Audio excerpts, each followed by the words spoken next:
portrait. Et en sport, c'est encore la lutte qui revient à la une de l'Observateur et c'est Ama Baldé qui boucle la boucle des Open Press des lutteurs engagés dans le tournoi TNT. Alors, leader inattendu du tournoi TNT, Ama Baldé n'entend pas descendre de son piédestal de victoire en autant de sorties. Le fils de Falaye Baldé veut enchaîner avec une 3e victoire face à Gouye Gui. Ama promet d'ailleurs, Gouye Gui va souffrir le 24 janvier. Chers lecteurs, merci d'avoir suivi. C'était la une de l'Observateur. Et je rappelle que la lecture de l'Observateur aide à bien démarrer la semaine, chers lecteurs. Merci et bonne lecture. mais merci beaucoup Idrissa Sané ñu ngi lay gërëm bu baax ci français la ñu doon présenté menu bu l'Observateur tey jii ci bis bi tombé ak 19 janvier 2016 exactement 7h37 mooy doog a jot ñu jàll ci horoscope bi ni fajar gu jot dañ ci ànd ak Zeyna.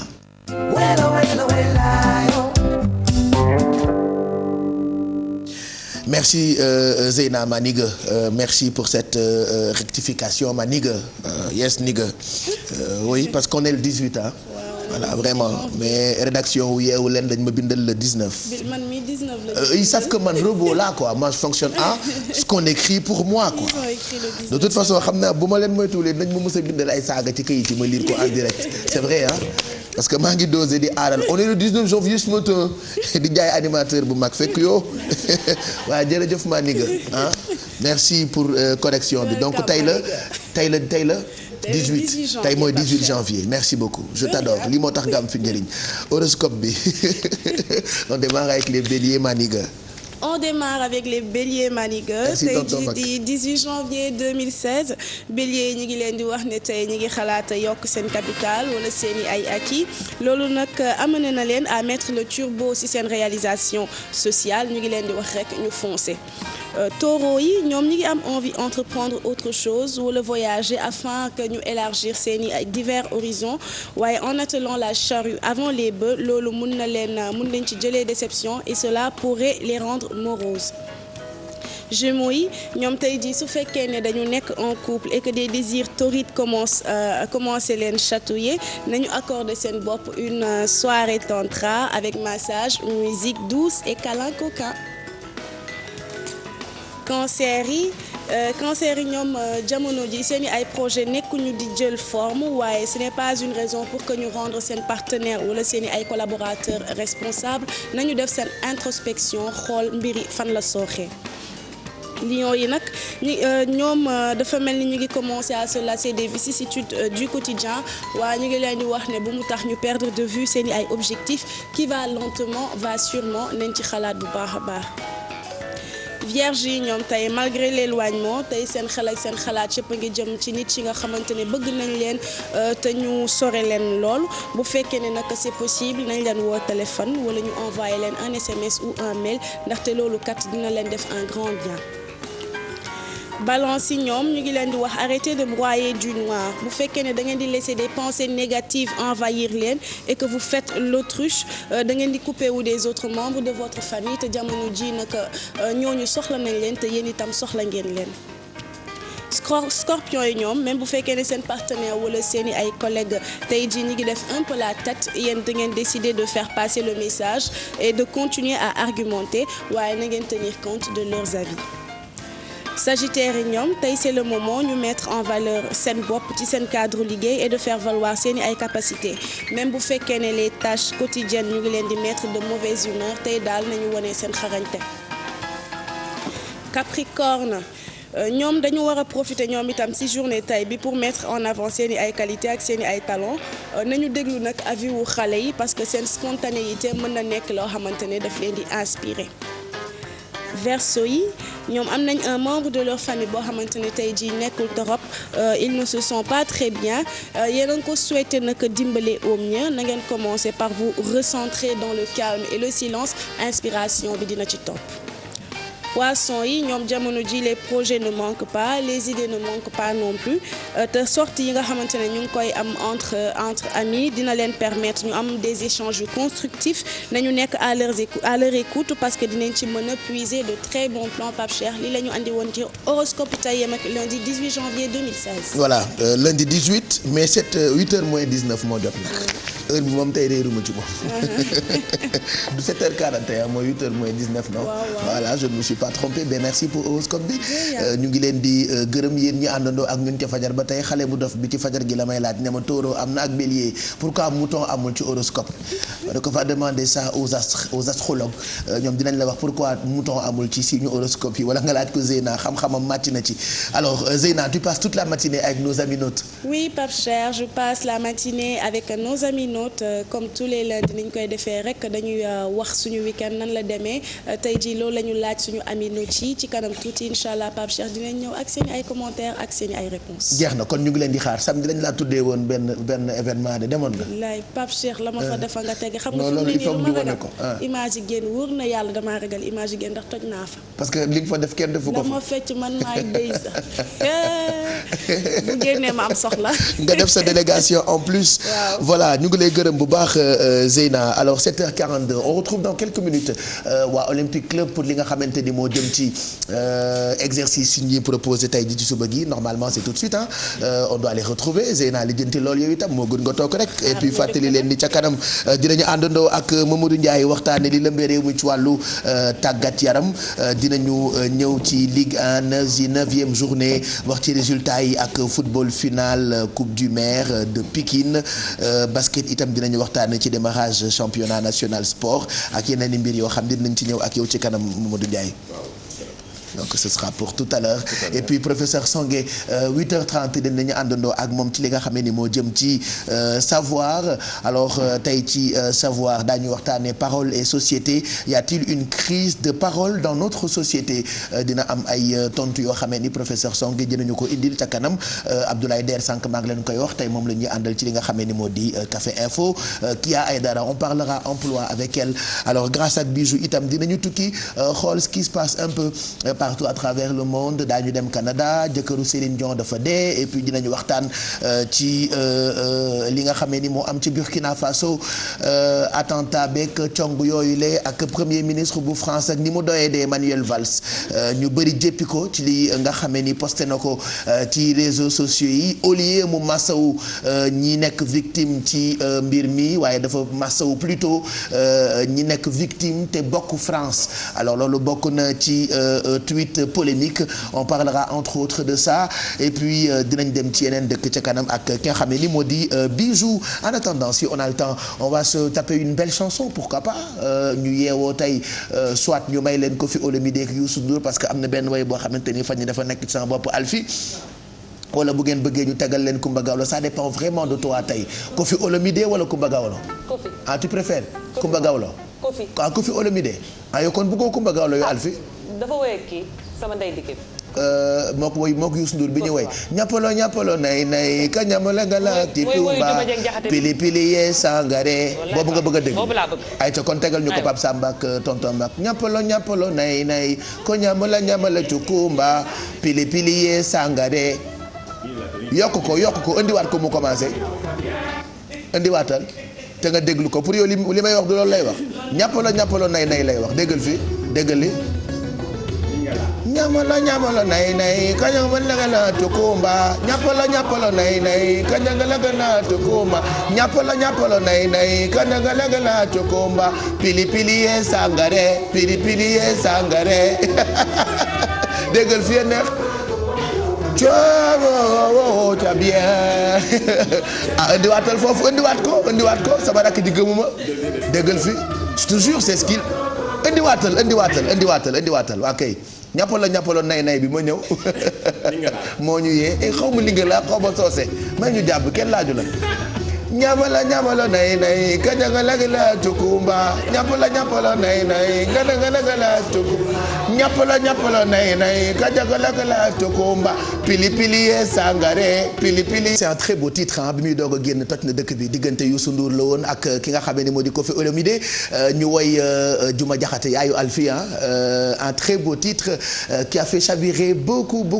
de cœur. Alors moom lañ leen may tey ci suba gi yeewee leen ko. Je rappelle que vidéo bi njëkk a jàll vidéo bis bi désormais yéen a koy tànn Zeyna s'occupe de ça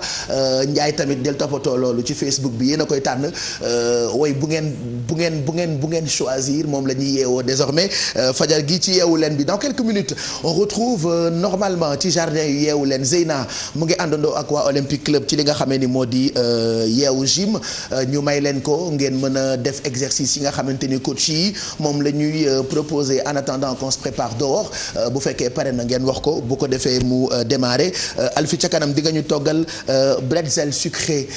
tey moom affaire de apéro lay nekk. gis nga de tey affaire de apéritif. on va réaliser nos bretzel. xam nga bretzel quand même c'est des mets yoo xam ne c'est universel parce que boo nee bretzel rek. nit ñi xam nañ ni mooy genre beignet wala fataay boobu di nduroog në. waaw dañ koy def mu mel ni në. waaw donc tey moom la ñuy réaliser. ça sera des bretzels sucrés après on va parler fan la jóge origine bi lu tax ñu créer ko def ko noonu. ba pare lu tax mu nekk ay beignets yoo xam ne dañ koy cuire au four. voilà donc ce sera pour tout à l'heure ak Alfi qui est prête dina àndandoo ak waa Beurre Sofia sama sëriñ daf ma yónnee léegi message moo tax il faut que ma wax ko sëriñ Abdou Samad Mbacké. nee na mu ngi may ñaanal nee na jàpp na télé bi mu ngi may seetaan. ñun nag yooyu jar na doser quand même. amiin loolu jar na doser ah. jar na doser yéen ñëpp wax leen amiin. yaaram mu ngi ñaan man maa ko jàppee. maamam Xaadim sëriñ Abdou Samad Mbacké càmmiñu soxna Baali Muntaha soxna Baali Sooyibu ñu ngi sàkku ñaan nag ci suñu sang yooyu nga xam ne dañuy xëy fajar. àndandoo ak ñun ci télévision Futur Média yàlla na taxawaayam yàgg yàlla na suñu borom itam nangu ay ñaanam ci barke maamam Cheikhul Khadim Serigne Bamba mi nga xamee ni coow li yëpp moom la waaye kenn du doomam ji nga xamee ni moo juddu keroog bi Seydina Muhammad di ñaanee ki waral Kazu Rajab di Serigne Fallou Mbacké sama wifi xam nga xale yi connexion bi ci wifi la ñu koy wutee waaye man sama connexion galas la Fallou bu sa jax réew ba càmmiñal ma rema kunta yaayu mbenn xam naa ni su ma ci continuer sax dinaa ko def émission spéciale Serigne Fallou waaye rek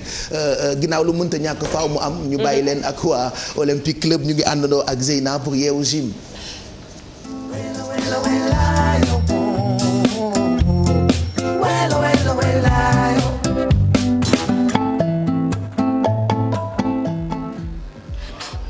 Comme tous les lundis nag xam ngeen ne waa Olympique Club la ñuy àndal ci biir yeewu gym ñuy préparé ba léegi suñu jungle run dafa mel ni nag pareeguñu yokk nañ suñu condition physique def nañ dara ci tànk yi tey dañuy travailler le centre du corps ak ñoom coach maa ngi leen di nuyu. ñoo ngi lay fay soxna Zeyna. yéen a ngi ci jàmm. waaw ñoo ngi sant baax a baax. mais lan moo tax ngeen choisir tey travailler le centre du corps et te lan mooy apport am ban njëriñ la mën a am ci jungle run bi. waaw ku ne xam ne ni centre du corps moo assurer connexion entre haut ak bas du corps. keroog ñoo nañ gis nga travailler loo bas du corps ñëw travailler condition physique bi. donc foog nga travailler centre du corps bi nga xam moo assurer connexion bi. te mënoo daw te amoo centre du corps bu baax mënoo dox te amoo bu baax. donc pour nga am posture bu jub sax foog centre du corps dëgër. donc moo tax tey ñu ne xaar nga ñëw renforcer ko préparer jungle run bi. d'accord kon ma bàyyi la ñu préparer jeex na léegi incha allah jërëjëf soxna Zeyna. Ok, on se met en place. Ok, allongez les bras vers le plafond. Ok. Des abdos dans 4, dans 3, dans 2. Restez en haut. Yes. Good job. Allez, max. Allez, très rapidement, on continue rapidement le centre du corps. Contre max, numéro 2. Rapidement, on va tenir. Regardez ici. Oblique, là. Et vous changez à gauche. À gauche. À droite. Toujours le centre du corps qui travaille. Encore. 2. Une dernière. Restez là. Bras à même côté. Bras à même côté. Maintenant, si vous êtes à l'aise, gardez les pieds en l'air.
ci jardin yeewu leen ñu ngi àndoon ak waa Olympique Club pour li nga xamante ni moo di yeewu gym. J'ai très envie de vous montrer li ma bëgg a njëkk a maye tey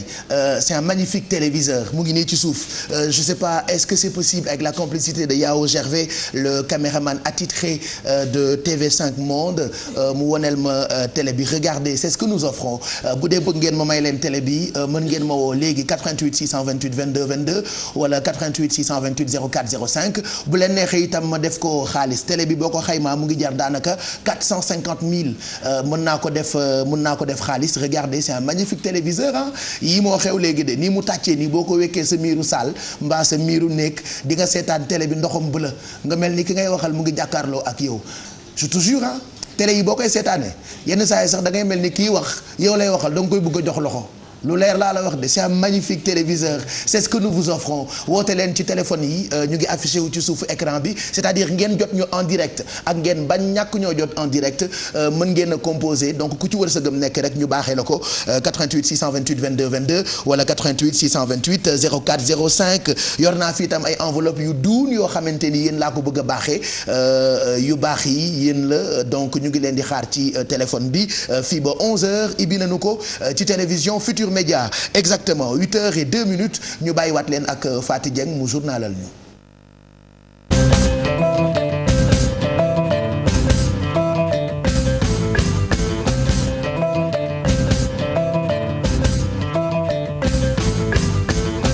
juróom-ñetti waxtu ci télévision Futur Média mbokk yi xarit ñuy teewlu jàngeen jëf xibaaru suba gi dañu koy doore ak projet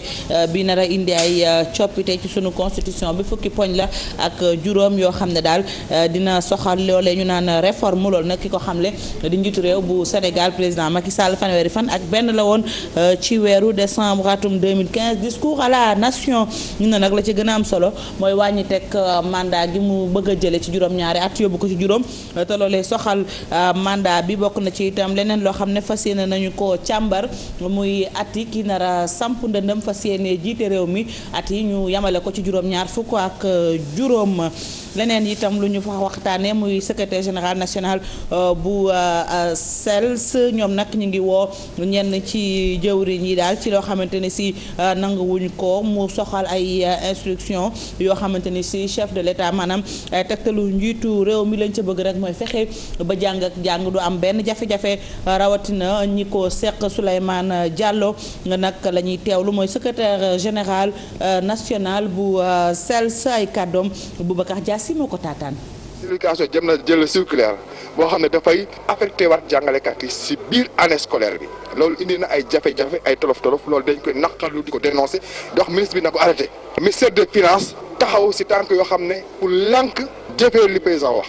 loolu dañ koy naqarlu bu baax a baax ndaxte président mënul wax ba pare ministre taxaw fa bañ ko appliquer. gis nañu tamit également tey gouvernement bi ministère des finances delloowaat na fi Sénégal li ñuy wax politique d'austérité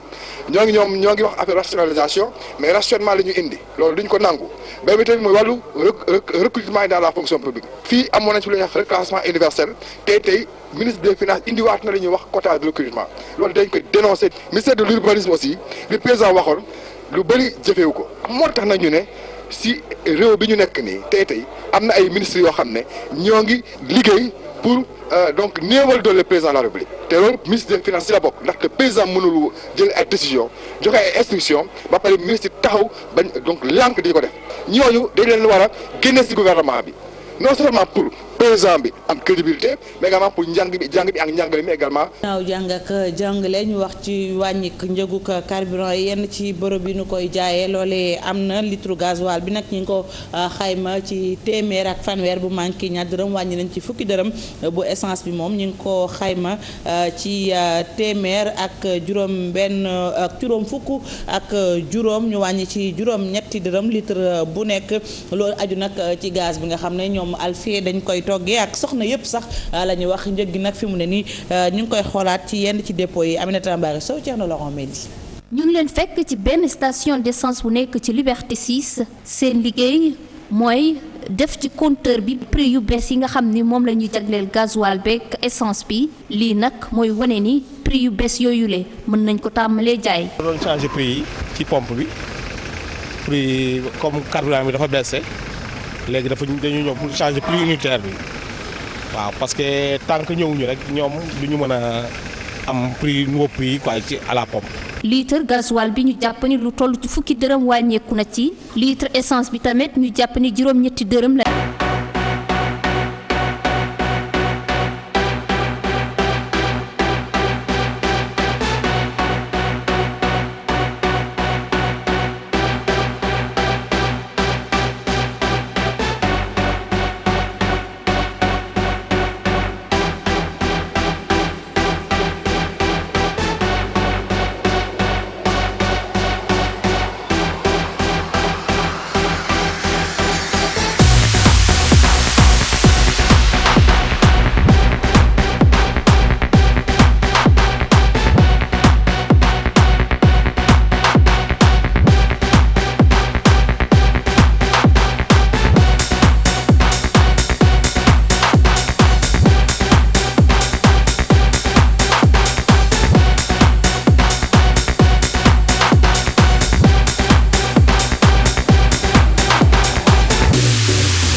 beneen jafe-jafe waa ji di ñu koy xamal jëm ci ticket nga xam ne ñu ngi koy dagg ngir dugg fii. parce que doole yemul daal te bëri na ñu bëgg xar yi te yoruñu moyen bi pour ñu ñëw xool ci nit ñi dafay baax ci ñoom te ticket 1000 francs yi pour man dafa seer daal 1000 francs yombul nit daal. je pense que boo bëggee ay animaux nga dagg bee bi 1000 francs c'est pas trop cher je ne vois pas dagg ko 1000 francs ça ne gêne pas xale yi 500 je pense que ça va. nguur si kon di xam ne ni projet mooy ëllëg mu taxawal ab élevage waaye salon bi bokk na ci la nga xam ne ni dina tax mu xam nu mu ciy demee. dama xool ay nag xool lu ma mën a defee lu ma mën a am ay nag pour dem def ay métissage ak yooyu xam naa du yomb ci àll bi parce que il faut nga yor ko rek ci ferme laay gis waaw mais yi mënoo ko jël nga bàyyi ko ci àll bi noonu. beneen exposant bu bëgg ci salon bi ñuy amal di Amadou. exposition bi vraiment on est satisfait parce que bëri na ay expositions variées surtout en matière aviculture. À part aussi les vaches laitières Montbéliard de Holstein et Bouzra, il y a aussi les autruches, il y a les couveuses, il y a aussi les cages d'ornement, il y a les perriches, il y a les lapins, il y a tout ici. fukkeelu édition du salon de l'élevage bi ngeen xam ne nag ñu ngi koy jeexal fii ci Dakar exposants yi am yaakaar ëllëg ci lépp loo xam ne jëm na ci suqali secteur bi. Mame Birame Diouf ginnaaw càmm gi yàq foire internationale bi ko soxal dañuy dem ca Bangadji Samb dëkk la bu nekk ca commune bu Thiénaba askan wa mer ba futu la nu bëgg yoon wu nuy jaar ne ñu seen dëkk boobee ruqe na ba noppi itam yegg fa day doon ay jafe-jafe leneen lu ñu sàkk wérgu yaram nga la ñu jàppale leen ci poste de santé bu am solo ak sage-femme Cheikh Anta Diop c'est la tire la ñu fekk ci Sky benn dëkk ñaari gaar. dugg bi yombul ci dëkk bi di Bangadji poussière na yoon yi de daanaka dafa gàll góose waaye nag ñetti kilomètre rek a dox ci digganteem ak Fandène dëkk bii di Bangadji askan wi nee nañ yàgg nañoo joytu ñu defaral na tali waaye de mbir mi de daa tagga témbe yàlla dafa dogal lii nga xam ne moo ñëw tey Bangadji loolu moo nu fi andi mais nag cin moom xorom ko yàqu ko da ngeen ñu wax seen i xalaat mais il faut ñu wax leen ñun suñu xalaat ak li nga xam fi leen toll te maa ngi ñaan dëkk yi nga xam ne ñoo aju ci Bangaaj parce que Bangaaj li ko wër dafa bari mais village su Bangaaj dafay yóbbaale amoo yëpp ñooñu mu yóbbaale nag maa ngi bëri ci suuf pour dëkk yëpp courant bi àgg fa am naa ci yaakaar nag. lu jëm nag ci wàllu wérgu yaram it lu leen yitteel la ndaxte kii di infirmier chef de poste bi de nee na Bangaaj gi de poste de santé bi yàgg na màgget na amuñu sage femme ba tax na sax jigéen ñi ñu leen di rawle dañ leen di yóbbu ba ay Thiès wala Xombol. te Bangaaj poste la boo xam ne en fait poste bi polarisé 15 villages la ICP bi moo fi nekk dëgg la amaguñ sage femme amaguñ aussi logement boo xam ne sage femme mën na fa nekk donc loolu moo tax appel bi ñuy lancé mooy comité de santé wax dëgg yàlla mi ngi góorgóorlu parce que réfectionné maternité bi ba maternité mi ngi fonctionné tey jii nii tey jigéen ñi tund bi yëpp fi la ñuy ñëw ci di fi def ci seen prestation de service de santé publique de santé de la reproduction wax dëgg yàlla mi ngi marché bu baax a baax donc fi ñu toll nii daal li nga xam moom la ñuy wax mooy une sage-femme peut-être amaguñ ko mu nekk pour le poste de santé de Bangaaj mais en plus aussi un logement. ginnaaw lëkkaloo boo xam ne la ñu am ak kuréel gu nekk fële ci Italie dëkk bi di Bangaaj may nañu leen ab ambulance médicalisée bu mucc ayib bi ñu leen doon jox ambulance bii de Baba Tandian mi nekkoon le président fédération sénégalaise bu basket de moom la ñu ko bàyyile woon. sant la gërëm la jeexalee tàggat yaram gannaaw juróom ñeenteelu bëccëg bu Ligue sénégalaise union sportive bu Wakaam moom nag door na AS Douane benn ci dara but bi nag coup franc la ñu ko dugalee Sini Diagne moo taal caax yi victoire la boo xamante ne si maanaam ndam lu fas yéene jàppale ISO mu daal di gën a jàpp forme wala gën a jàpp confiance ci championnat boobu les Pafaxa ñu ngi Yunus Diatta lañ ci àndal. ISO AS Douane ñu ngi ci arrêt de jeu yi balaa ñoo dem ci mi-temps bi Pape Sini Diagne daal di lakk caax yi ci ab coup franc bu rafet góolu Douane bi gisul dara. xale yi jogante nañu mais ci première minute ci suñu xale yi awoon nañu am respect trop ci adversaire bi parce que première minute moom Douane moo ñu sonal téye bal bi joué on a couru un peu derrière le ballon. c'est vrai que tout n'a pas été rose lépp dox. am na yoo xam ne des na surtout défense bi nga xam ne moo doon suñu force gis nañu quelques défaillances mooy hésitation yi nga xam ne tàmmuñu ko woon doon def. mu nekkoon match bu métti lool ci wàllu technique ak physique occasion de bii bëriwuñu lool bu dee sax ñi nga xam ne ñoom nekk ISO ñoom la ñu dominer woon daal nañuy fexe ba garde bii d'avance boobu.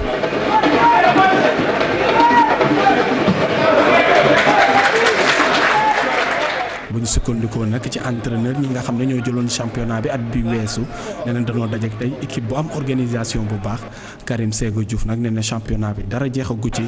lu mu ci mën a doon rek ñaari club neen fas yéene ñoo wut ay joueurs yu bees gannaaw ba nga xam ne ñenn ci seeni joueurs yu mag dem nañu biti réew. mu nekk defet boo xam ne mun naa indi jeexi jaaxa ci ñi nga xam ne ñoom ñoo nekk waa Douane nga xam ne lu yées benn weer rek war nañu football ci Ligue africaine des champions waaye mu nekk nag victoire bu am solo ci ñiy di waa ISO ay supporters am kontaan lool rawatina supporteru Wakaam bi nga xam ne ñëpp ràññee nañ ko ci stade yi. Paa Faxa ñi nga ñu lay sant di la gërëm yéen tamit naka noonu ci safo bi ak qualité bi rédaction bu télévision Futur Média jox leen dig daje benn waxtu bu ci yàlla andee yeneen jotaay xibaar ci wolof semaine jàmm.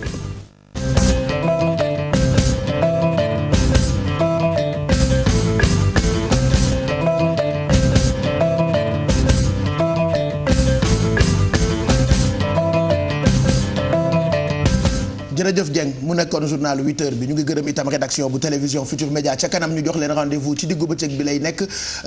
ak beneen jotaayu xibaar daañu ci ànd xam naa ak Ngone Ngom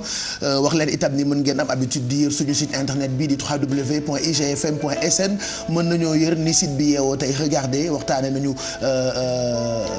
li xew ci réew mi surtout la am ca famille omarienne teg ci tamit ñëw nañ ci ay ponk yu mel ni projet de révision bi nga xamee ni moom la yéenekaay yëpp xëyee tey ji ci suba gi lu jëm ci mandat wu président ak yeneen i ponk yoo xamante ni président de la république Macky Sall ñëwaat na ci tey ji nag mën ngeen ko fekk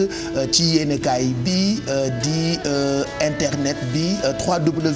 www.igfm.sn bu ngeen bëggee tàggoo ak kumpa ci yoon bëggoon nañoo dem Tambacounda fekk fa ki ñu fa teewal di Moussa Oumar Gueye waaye xam naa ni dañu koy lepp peut-être ba suba ndax duñu am temps wu xaar ko waaye ñu wax leen li leen di xaar tey jii ci yeewu leen bi bokk na ci ak Fama Thioune ca kanam daañu waxtaanee dëkkuwaay ni altine bu jot lépp loo xam ne ni soxal nañu ñun ñëpp Fama dina ci ñëw n'est-ce pas donc tey dinañu wax bu baax ci yooyu am solo rek ci dëkkuwaay yi. waaw alors semaine dernière dañu annoncé en Pape Cheikh que dañuy invité ñoo xamante ne direction de l'urbanisme la ñuy liggéeyee pour ñu ñëw ñu expliquer ñu ñoom seen fonctionnement comment ça se passe. naka la ñuy def ba am ay permis de conduire naka la ñuy def ba ñëw rek fekk kër jàmbur. fekk kër bu ñu tabax ba pare ñu toj ko. alors raison yooyu yëpp moom moo taxoon ñu bëggoon leen invité ci plateau bi. par la suite dinañ am keneen koo xamante ni moom moo leen fi fas yéene ñëw teel. ñaari invité nga am tey. déedéet waaw léegi avancé nga de. ndeysaan au lieu may wa daaneel léegi par ñaari invité ngay indi ci télé bi. waaw par ñaari invité léegi kooku dama koy teel a kii pour mu ñëw Marius la tudd. Marius Diagne. donc man koy annoncé rek bu fekkee ni jógagul ci lal bi na daal di ñëw daal di tëb gaaw daal di ñëw. d'accord c'est bien ça. léegi par ñaari am na keneen koo xamante ne mu ngi fi pour moom bu Marius ñëwul. waaw moom mu teyal ko fi. parce que li ñuy waxtaan dafa ñu ñor damay plan B. très bien mu leen di menacé léegi min nga affaire TFM yi de. ñun de plan B rek waaw. Youssou sax buñ ko bëggee invité dañuy kalaale Baaba Maal ci wet gi. tey xam nga Baaba yow reste à l'écoute rek bu Youssou ñëwul ñëwoo la. c'est que sujet bi ñuy waxtaanee dafa xaw a metti donc ñoom dafa mel ni dañu xaw a ragal a ñëw toog wax lan moo tax ñuy toj kër yi. dëgg la plan B ak lan dafa moo baax tax ñuy déguerpir nit ñi. dëgg la xam nga bu c'est bien c'est bien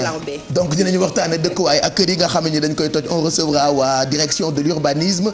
section démolition ñoom yàq rek leen dina yàq rek ko indi.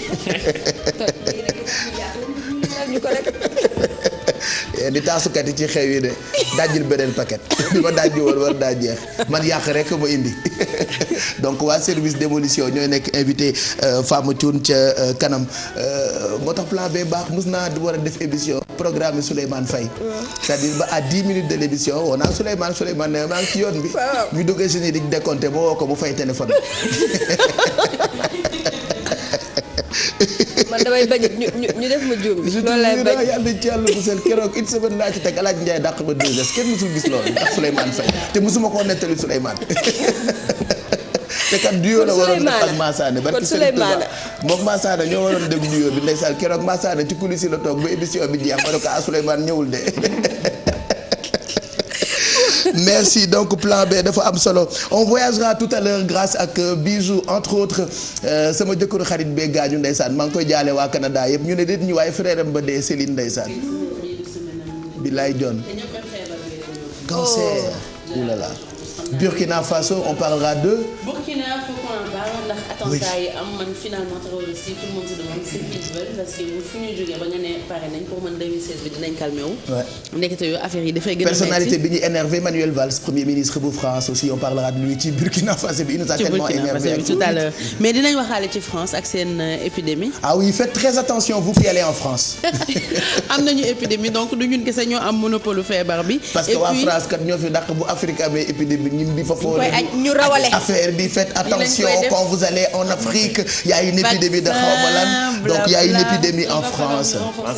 suñu sécurité à l'aéroport et des frontières ñëw aussi pour xool ñiy dugg si naka la ñuy dugg si et parler benn épidémie boo xamoon ne amoon na biir Afrique mais dafa jeex. enfin OMS en tout cas féete nañ fin bi tout à l'heure dinañ ci ñëwaat. wax ci sa maam. Geneviève de Fontenay de borom chapeau bi. borom chapeau bi parce que moom actuellement tourné na la page. waaw mooy comprendre tout. merci xale yi léegi jigéen ñi léegi. ndeysaan te du rubrique am de mu doon kii rek. pourtant sànq ba kii di wax waxoo de ba kii di waxoo lu tax man ngay wax. yàpp la rek yow la miin. man ngay yónni man ngay kii non vraiment sonal nga ma. c'est grave il faut ñu xoolaat. c'est ce que je disais bi ma gën a nekk boy maa gënoon nekk tuuti ci fa ma doon liggéeyee mais je disais tout le temps xanaa man rek maa fi ñaaw yaay. je te jure maa ñaaw yaay laa leen doon xam doye di rek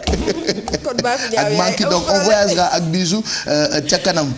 defe naa yow saa yu ñëwee jarul sax ay rédaction di ñëw du journal parce que tu dis tout ce qui se passe dans le monde on n'a plus besoin de la rédaction franchement soxlaatuñu ay journaux quoi 7 heures à 8 heures soxla nañ leen soxla nañ leen waaw ñoom actualité nationale rek waaw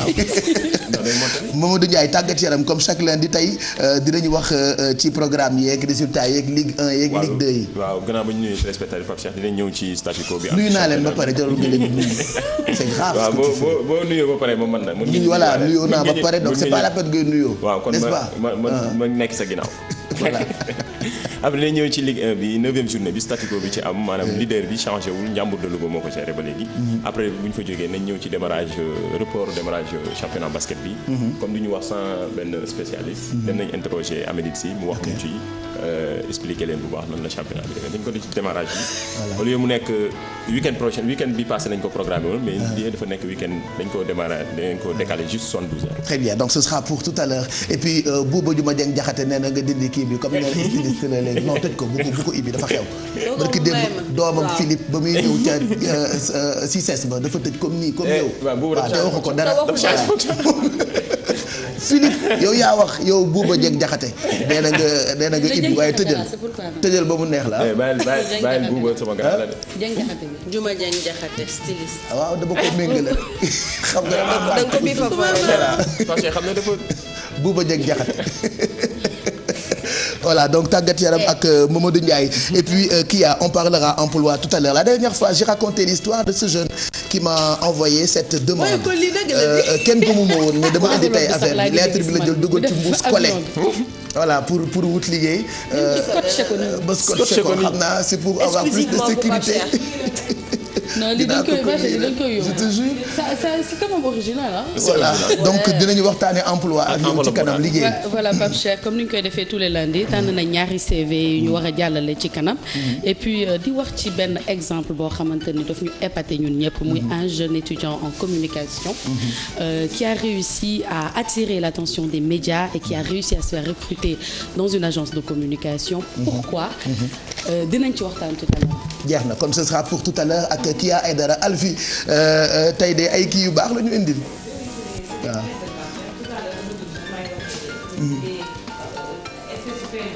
waaw dafa brioché waaw dafa brioché. comme yow tey da nga brioché. fuuyee léegi waaw nga ni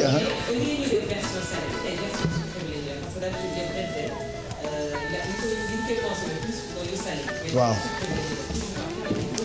jeex na ce sera pour tout à l'heure ak Ndeye Koumba Alfiba et puis professeur Songué ca kanam dinañu waxtaan ak moom ci kàddu yi léegi ak société bi parole et société ndax nit ñi léegi seen façon gu wax dafa soppeeku bokkul ak ni nit ñi mag ñi daan waxee donc professeur Songué ci savoir ca kanam moom la ñuy invité mu wax ci et puis on aura un invité muy Mao démb yéen a ngi koy gis ñu koy annoncé il viendra chanter pour nous on parlera de sa carrière ak yenn ci ay projets yoo xamante ni moo ngi ci Zeyna elle passe toute la matinée ak yéen ñi nga xamee ni yéen a nekk ci Facebook bi ci page officielle bu yeewu leen li ñuy def léegi rek mooy jàll ci Café Info ni su bëggu jot tey altine bi dañ ci ànd ak Abdoulaye Der.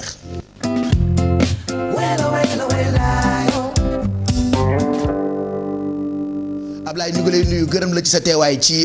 yeewu leen bi café gi ngay naan de boo xamoon li ci ne doo ko naan ci Ablaye Der ndax nañ la rek ba jox la café gi nga naan ki la ko jox de te ki la jox café gi du maye dara lu mu la jox xamal ni am na lu te dara baaxul. wat ko ni ragaluma ko ba mu jeex laa tey. ki la ko jox nay na nay boo xamante ni. c'est-à-dire man pour mu may ma xaalis sax ragaluma ko na ci def lu ko neex pour mu may ma xaalis sax dama koy baab. vendredi la ma mujjee may xaalis bi dama ko baab ne ko écoute li nga bëgg dinaa la ko defal moo tax mu fay ma ñaari junni. Ablaye ñu ngi lay gërëm bu baax tey dañuy waxtaane surtout lii yéenekaay yëpp xëyee tey muy révision constitutionnelle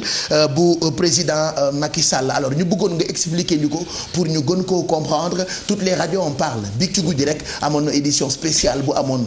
biir RFM tey ci suba gi itam ci suñu journalu 7h bi ak bu 8h bi Fatou Dieng waxaat na ci yéenekaay yëpp moom la ñu xëyee loolee lan lañ ci war a comprendre Abdoulaye Der. alors Pape Cheikh gannaaw bi ma leen nuyoo yéen ñi ci plateau bi ak téléspectateurs yi keroog on s'était promis que mandat bi notamment comme moo ci gën a fës ça allait être la dernière fois ñu ciy wax mais justement entre temps comme ni ñu ko waxee l'actualité mooy lu bees évolution bi ci am moo commandé ñu dellu si di ci waxaat eh bien révision constitutionnelle ñi ngi koy wax boobu ba léegi mais bu ñu ko déggee mooy charte ndeyu réew mi maanaam li ñu tënk ñun ñëpp boole ñu nu nekk benn nekk nation nekk Sénégal fañ ko tënk fañ ko ndëxëñ moom la ñu jëm ci soppiwaat Maître Abdoulaye Wade bi ñu ko fi falee ñu fàttali ne voté waatoon nañ benn boo xam ni mun nañ ne bu bees la yeesaloon nañ ko eh bien bii yoon it dinañu dellu ca mbañ gàcce yi tontu ci ay laaj yoo xam ni en général nag boo déggee référendum boobu ñu ngi weesu révision constitutionnelle benn laaj lay doon ndax d'accord ngeen ci lii wala déet mais bii président daf ko tënk suma juumul ci fukk ak juróomi ponk waaye bi ci gën a fës mooy niñ ko doon waxee fan yi yëpp ak weer yi yëpp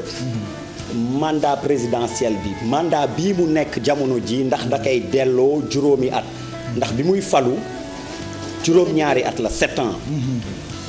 Maître Abdoulaye Wade balaa mu doon dem moo ko delloowaatoon 7 ans ñu jàpp nag ni coow li bëri woon na ci dana ko defam du ko def dana wàccoo diggéem ndax promesse électorale la woon mais mun nañ jàpp ni promesse électorale boo xam ni ñëpp jàppoon nañu Macky Sall ci 5 ans 7 ans la woon maanaam mais 5 ans lañ ko fal ndax bi muy falu dafa ni woon 5 ans la ay def donc de ce fait ni ñuy wax gor ca wax ja waaye it am na wax yoo xam ni da lay tënk ndax ñu bëri ca la ñu ànd léegi moom d'accord na pour yamale ko ci 5 ans exactement voilà. Finalement léegi leer na même si su dee ci biir kaawam coow li bëri woon na moom dafa mës a ngoy ci ne danaa ko def mais nit ñi amoon ci xel ñaar ndax niñ ko doon waxee ñu ko jege lool dañ doon naan ñoom d'accord ñu ci 5 ans yi 7 ans lañ ko falee eh bien na def 7 ans mais finalement léegi leer na ni président joxe na date eh bien wax na it ni mandat bi dañ koy wàññi tey buñ ko voté muy waaw référendum bi nit ñi d'accord ci dañ koy appliquer ci bii alors que coow li fa la nekkoon am na ñu doon wax naan non day def 7 ans yi après buñ koy appliquer ñu appliquer ko ci juróomi at yi ñu dëgmal voilà keneen ki ñuy fal wala moom bu faluwaatee eh bien léegi leer na ni référendum bi ak yeneen ponk bien évidemment mais comme ni may wax moo ci gën a fës révision constitutionnelle bi eh bien mandat bi 5 ans la jëm te applicable ci bii ñu toog nii waaye Pape xëy na li ñu ci war a tamit yokk mooy laalaat constitution bi du lu gën et d'ailleurs sax ci bi ñu ne 5 ans yi dañ ci yokk ni mënatuñ ko laal mais foofu tamit ban verrou la ñuy def effectivement ba duñ ko laal ndax keneen ku ñëwit xëy na bëgg koo jalgati bon mi ngi nii ñi ngi naan Maître Abdoulaye Wade bi mu koy yokkaat 7 ans jaarul voie référendaire bii ñu nekk nar a dem mais voie parlementaire la jaar ñenn jàpp sax ni donc 7 ans bii ñu nekk di fal ci président actuel bi valable am na ñu gisee noonu ndax dañ ne jalga ci charte ndeyu réew mi la constitution bi biñ koy laal di ko yóbbuwaat 7 ans yóbbuwuñ ko référendum comme bi mu faloo en 2000 ñu bëggoon am constitution bu bees dafa woote woon référendum mais bi ñuy indi 7 ans bi effectivement bu ñuy fàttaliku ca parlement ba maanaam assemblée nationale la dem te ñoom ñoo fa ëppoon ñu voté ko donc de ce fait problème bi mooy suñu politiciens yi xanaa ñu appeler leen à plus de conscience ñu dépasser stade démocratie bii 7 ans 5 ans 7 ans 5 ans non une fois que ñu def ko 5 ans na ñëpp jàpp ni 5 ans la et puis ñu yem fa ku jeexal xam ni jeexal nga et puis 5 ans yi même boo amee 2 fois tu vas te dire que gaaw na gaaw goo xam ni lu may def de nan doon baax ndax ñaan nañ yàlla boo jógee ci nguur gi yàlla may la bakkan ñi nga àndal ak ñëpp dara bañ la dab ci sa gestion ba nga defoon ci ginnaaw est-ce que président na ci am jot def li mu bëgg a def yëpp bon bu dee 5 ans yi tàmbali nga nit ñi gis ni yaa ngi ci yoon bu baax yu xóot ak yooyu pom yu kawe waaw mais d'accord mais en 10 ans bu dee xóot yooyu Pape Cheikh yooyu tunnel yu xóot bu dee mandat bu njëkk bi teg nga jalon yu baax nit ñi gis ni yaa ngi ci yoon je ne vois pas pourquoi duñ la voilà defal deuxième mandat et en 10 ans on peut faire vraiment beaucoup de choses souvent mooy li ñuy wax on critique beaucoup le président Abdoulaye Wade mais aussi am na côté yoo xam ni on peut citer un exemple au bout de 7 ans il avait tellement commencé à changer le pays côté infrastructure que bi ñu delloo élection ni ma leen wax en 2007 mais dañ ko yokkal looloo ko fi teewoon ba 2012 après nag xëy na am na yu ci rax yoo xam ni nit ñi Sénégalais bi ñu bëgg a gis lu palpable quoi dañu bëgg a gis lu ñu mën a téye ñun waaw avait un slogan même, je le boo rappelle. bëggee daal suñu constitution dañ lay woyal woy bi de boo ko laalee dinaa la door boo ko laalee donc président Macky Sall na def très attention bu yaboo buñ dee laal constitution bi sax nañu ko laal ci loo xamante ni askan wi mën nañu ko comprendre exactement parce que def délégation dem taxaw buntu pale naa ko Macky Sall loolu aussi Pape moo jar a souligner boo ko laalee dinañ la gaañ non justement looloo jara wax buñ koy laal nañ ko laal dans un sens boo xam ni c'est positif dafay dooleel démocratie dafay yokk démocratie mais pas ci anam boo xam ni da koy delloo ginnaaw donc loolu laa doon wax Maître Abdoulaye Wade on a beau le critiquer en 2007 il avait un slogan qui a frappé fort c'était weddi gis bokk ci les chantiers sortaient de terre eh bien les gens l'ont réélu donc ku ciy liggéey je ne pense pas que 5 ans bi poser le problème waroo tiit amaat mandat normalement bu dee nag yaa ngi liggéey scandale bëriwul jalgati fii ñuy coow jalgati fële jàppal bàyyi war nga tu as des raisons objectives de penser que boo delluwaatee élection mën nañ la joxaat donc je pense que c'est très clair léegi leer na président d'accord na nee na ci juróomi at la bëgg a toog ci mandat am bi nekk en cours maintenant ñu ngi xaar quand même waa conseil constitutionnel ñoom ñoo war a décider c'est ça non du dañuy décider comme ni ñu ko waxee conseil constitutionnel dañ koy xelal ne ko li mu bëgg def mën na nekk wala ci yan anam yanu na maana wala yanu ma ul maana bon c'est dans ce sens qu'on attend l'avis du conseil constitutionnel et puis tamit pour changer dañu wax ni yoon woowu ngay jaar da nga leen di laaj seen avis mais du avis bu lay tënk bon foofu it nit ñaa ngi ciy werante ñi ne naañ bu joxee avis buy tënk la bu leen comme par exemple buñ ko ne mën nga wàññi dem 5 ans mais ce sera applicable pour bële di ñëw am na ñu naan kon il sera obligé de faire 7 ans parce que mais am na ñoo xam ne tamit d'accord uñ ci dañ naan avis bi tënku ko eh bien c'est applicable donc mi ngi noonu loolu xëy na ñi seen xam-xam màcc ci yoonu droit la mais ñi ngi ciy werante naan président en général it bu faloo day am ay constitutionnalistes entre guillemets wala ay waxkatu yoon yoo xam ni dañuy ànd ak moom ci li mu bëgg moo tax ñu naan dana ko tënk ñeneen ñi ne déedéet du dëgg avis la boo xam ni mënu ko tënk moom mooy déglu bu ko neexee mu def bu ko neexul mu def li nga xam ni moo ko soob et puis moi je dis mon président à un président sous nos cieux rien n'est impossible voilà et puis moom mooy kilifa il décide même si nag si yoon bien évidemment la war a tegu voilà mais bon entre nous xam nañ ni mu demee nan la demee yow xam nga ko ku la abal bët nooy def mais wax ñu rek fooy xool non dama ne waaye alors mais diinu rek déggoo ma ku la abal bët nooy def fooy xool fi foo xoolee feneen xam dëgg la de on finit ak loo xamante ni quand même ñëpp a ngi koy saluer muy ni ñu wàññee njëgu carburant bi quand même oui njëgu carburant bi wàññi bi mais toi tu es content yow yaa dëkk si buñ ko gënoon wàññi moo gën. yow yaa dëkk si oui parce que à titre de comparaison encore une fois et on va nous dire peut-être comparaison n'est pas raison. Mali fii la ñuy jaarale seen carburant ils sont encore moins chers que nous ba léegi. dëgg la waaw donc buñ ko xoolee foofu nañ ne war nañ mën def encore plus d'efforts pour mu gën a wàññeeku. bon voilà. Burkina Faso tamit peut-être un grand deuil foofu it ak jafe-jafe yi ñu am ak yëpp. La vie aussi il faut le rappeler vraiment dëkk boobu neex na dund ndax seen dundin niveau de vie bi